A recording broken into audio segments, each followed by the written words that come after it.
Magandang hapon, Pilipinas. Narito na ang mga dapat ninyong malaman sa lagay ng panahon. Hindi nga natinag na mga pag-ulan ang pagbubuni ng sambayan ng Pilipino sa ginanap na inaugurasyon ni President Rodrigo Duterte at iba pang mga bagong pinuno ng bansa. Sa ngayon, Intertropical Convergence Zone o ITCZ, itong nakaapekto at nagdadala ng pag-ulan sa ilang bahagi ng ating bansa, partikular po yung dominante dito sa may bahagi ng Southern Luzon hanggang dito sa may Visayas. At dahil ngang itong ITCZ ay yung lugar kung saan nagsasalubong yung hangin na mula sa magkaibang direksyon, nakakabuo ng mga kaulapan na siya namang nagdudulot ng mga pag-ulan na ating nararanasan sa ngayon. Sa mga susunod na oras nga, inaasahan natin itong maulap na kalangitan, may kasama po yung may hina hanggang sa katamtamang pag-ulan, partikular na dito sa may bahagi ng Bicol Region hanggang dito sa may Mimaropa. Gayon din dito sa may bahagi ng Western Visayas, kabilang din po dyan itong Caraga at itong bahagi ng Zamboanga Peninsula.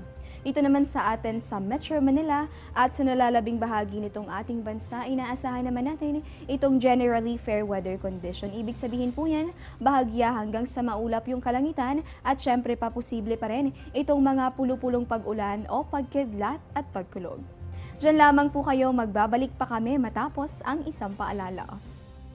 Tatanungin ko ang lahat ng nararapat itanong. Tatanungin ko sina Manong at Manang, mga kaibigan at katrabaho, Si Obama at ang barangay tanod. tatanungin ko ang mga taong dapat tanungin para sa mga bagay na dapat ipaliwanag. Para sa bansang kailangan magtanong. para sa kinabukasan ng ating bayan.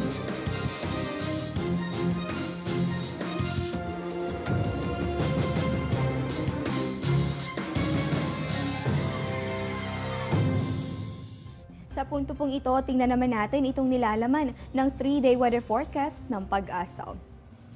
Unahin natin sa Baguio City kung sasalubungin nyo itong buwan ng Hulyo. Sa City of Pines, inaasahan naman natin na hindi kayo bibiguin itong pangkalahatang maaliwalas na panahon. Magpapatuloy po yan simula bukas hanggang sa araw ng Linggo at ang ating temperatura sa pagitan ng 16 hanggang sa 26 degrees Celsius. Ito naman sa atin sa Metro Manila sa mga magfo-food trip dito sa bahagi ng Pilipinas, inaasahan natin itong fair weather condition. Pagsapit naman itong araw ng Sabado, may tsansa lamang na mga pag-ulan at magbabalik naman itong generally fair weather condition sa araw po yan ng Linggo.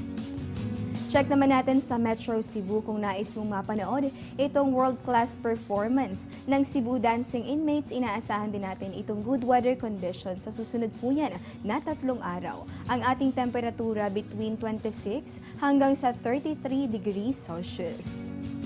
Check naman natin sa Metro Davao, ito sa mga kababayan ni President Duterte na magdadaos ng kanilang mga sariling selebrasyon.